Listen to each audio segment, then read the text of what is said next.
Okay, we're going to talk about parallels and perpendiculars. We need to understand that parallel lines have the following properties. First, they look in a graph like a railroad. Second, they never cross each other. And third, their slopes are the same. So if the slope of a parallel is, for example, 5, then the other parallel is also going to have the same slope, which is 5. If it's 3, then the other one's going to have the same slope. They share the same slope. Perpendicular lines, instead, they look on a graph as if it were a cross, like together they form a perfect cross. If they are in diagonal, then they will diagonally form perfect crosses also. They have to form a perfect cross. The other thing we know is that they actually cross, but they cross at a 90 degrees angle. That's why I said they cross perfectly and they make a perfect cross symbol. And the third thing we need to know is that they don't have the same slope. In order to find the slope of one of them, you divide -1 with the other slope. If you do that, you get the slope that you're looking for. So that's the process we're going to use, that parallel lines have the same slope, while perpendicular lines, you find them by dividing -1 with the slope of the other line. So let's try to solve a couple of exercises now. Okay, exercise 1 says, find the equation of the line that passes by this point. So we're looking for a line that passes by that point. And that line is perpendicular to an original line that is 0.2x plus 7. So the exercise is talking about two lines. The first one will be the original line that we're going to try to talk about first. So let's try to put that information first. The original line. What do we know about the original line? We know that the original line is y equals 0.2x plus 7. That is the original line. Now, what do we know about the perpendicular line? Perpendicular. What could we say about the perpendicular? Well, it's pretty simple. Because it's perpendicular, I know that the m that I'm looking for is -1 divided by the other m. This m that you see in here, 0.2, that will be m sub 1. And I'm looking for m sub 2. So I use the formula that I discussed before to find the m of the perpendicular line. So it will be -1 divided by 0.2. That means the m of the perpendicular is -5. Now that we know that, what else do we know about the perpendicular line that was given to us? Well, we know that the perpendicular passes by the point 3, 4. So we're going to use that point in order to find the b of the line that we're looking for. I know that every line has the formula y equals mx plus b. So let's substitute. Which number is y? Y would be number 4. Which number is m? M is -5 because we just found it. It's this one. Which number is x? X is 3. And we put plus b. Now we can continue solving this thing. -5 times 3 will be -15 plus b. I pass the 15 to the other side. So it will be 4 plus 15 equals b. 4 plus 15 is 19. 19 will be the answer for b. Now that we know that, we can write the solution for this exercise. What will be the solution for this exercise? Solution would be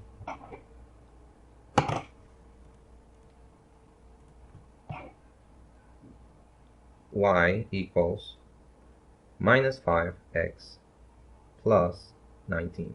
That is the answer for this exercise. Let's try to do another one.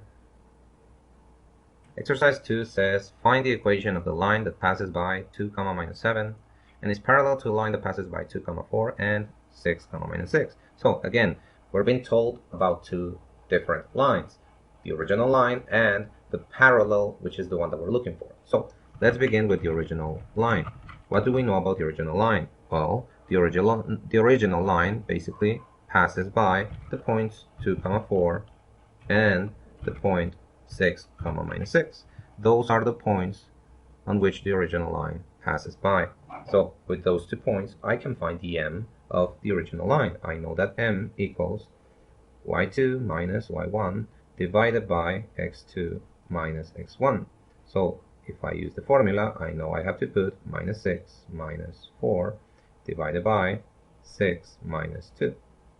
That will give me an answer of -10 up and an answer of 4 down. That tells me that the m will be -2.5. Now, we're talking about the original line here. You need to remember that we're talking about the original line. Now, The exercise is not asking us to find the original line. The exercise is asking us to find the parallel. Now, what do we know about parallels? Well, first, parallels share the same m. That means if the m of the original is negative 2.5, then the m of the parallel is also going to be negative 2.5 because parallels share the same m. So we already found the m of the parallel. What else do we know about the parallel line? Well, the parallel line passes by 2, comma minus 7. That is the point that belongs to the parallel line. With that point in mind, we can use the formula of the line to find b. Y equals mx plus b. I know that y for the parallel is negative 7. It's not minus 6. It's not 4 because those belong to the original line. We're talking about the parallel line now. So the point of the parallel line is 2, comma minus 7. So the y is going to be minus 7. The m is negative 2.5. Why? Because that is the m of the parallel. We're talking about the parallel here. The x will be 2, and we just copy plus b. If we multiply this thing, then we're going to get negative 2.5 times 2 gives me minus 5 plus b. We pass the minus 5 to the other side, and that will give us positive 5. If I add minus 7 plus 5, that will give me a final answer of negative 2. Negative 2 will be the b that we're looking for.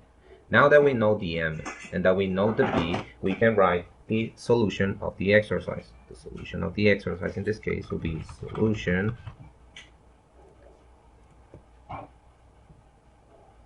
y equals minus 2.5x minus 2. That is the answer for this exercise.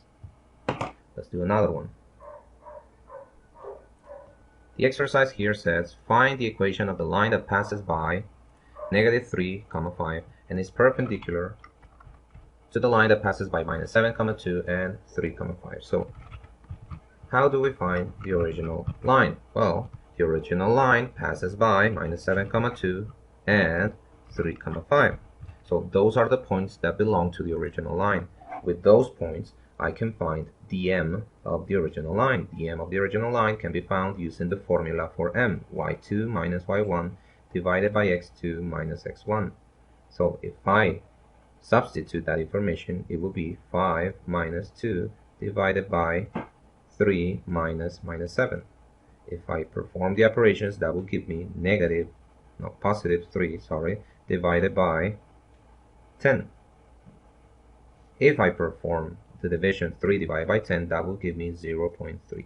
Now that is the m of the original line, not of the line that we're looking for. The line that we are looking for is the perpendicular line. So how do we find the perpendicular line? Well, we know that to find the perpendicular, at least the slope of the perpendicular line, we need to divide minus 1 with the original slope. So I'm going to divide minus 1 with 0.3. Minus 1 divided by 0.3 gives me negative 10 divided by 3. That's a fraction that I cannot simplify, so we're going to leave it like that. There is no decimal form for that. Now that we found the m, we can try finding the b. What else do we know about the perpendicular line? We know about the perpendicular that it passes by minus 3, comma 5. So we're going to use that point to find perpendicular. Let's try to find b using that point. We are going to copy the formula for every line, which is y equals mx plus b, and I'm going to substitute. I know that the y is 5 equals the m for the perpendicular is negative 10 over 3. It's not 0.3, it's minus 10 over 3 because that is the perpendicular we're talking about. The x is negative 3 because that's the point that belongs to the perpendicular, plus b. Now we're going to multiply this. If I multiply minus 10 over 3 times negative 3, that will give me positive 10 as an answer. I just pass this 10 to subtract, and it will give me the answer for b. b will be negative 5. Now that I know the m and the b of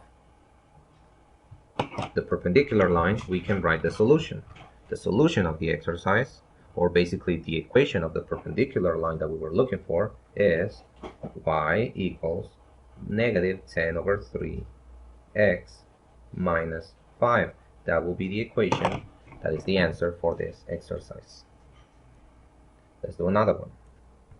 Find the equation of the line that is parallel to y equals minus 52x minus 9 and passes by 3 comma minus 78. So again, two lines are mentioned in here, an original line and the parallel. We're trying to find the parallel, not the original. Not only that, they already gave us the original line. What is the original line? Well, y equals minus 52x minus 9. They already told us what is the original line. But I'm not looking for that one. I'm looking for the parallel line. Now, what do we know about parallels? Well, parallels share the m. They have the same slope. They have the same m. So what is the m of the original line? Minus 52. So what is going to be the m of the parallel? Minus 52. Simple case for parallels. Now, what else do we know about the parallel line that we're looking for? Well, we know that it passes by 3 comma minus 78. If it passes by that point, I can use that point with the formula of the lines in order to find b. So the formula of the lines is y equals mx plus b. And I'm going to substitute each one of the corresponding values. Y will be negative 78. M will be minus 52. Why? Because that is the m of the parallel. X will be 3.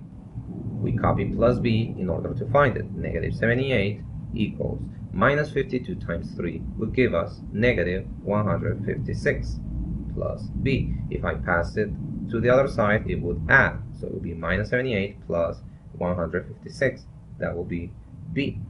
If I add these numbers, I get positive 78 as an answer. So I found already b. Now that I know the m and the b of the parallel line, I can write the equation of the parallel line, which is the solution for the exercise. So what will be the solution for this exercise? The solution will be y equals minus 52, which is the m of the parallel. We're not using this, we're using the m of the parallel.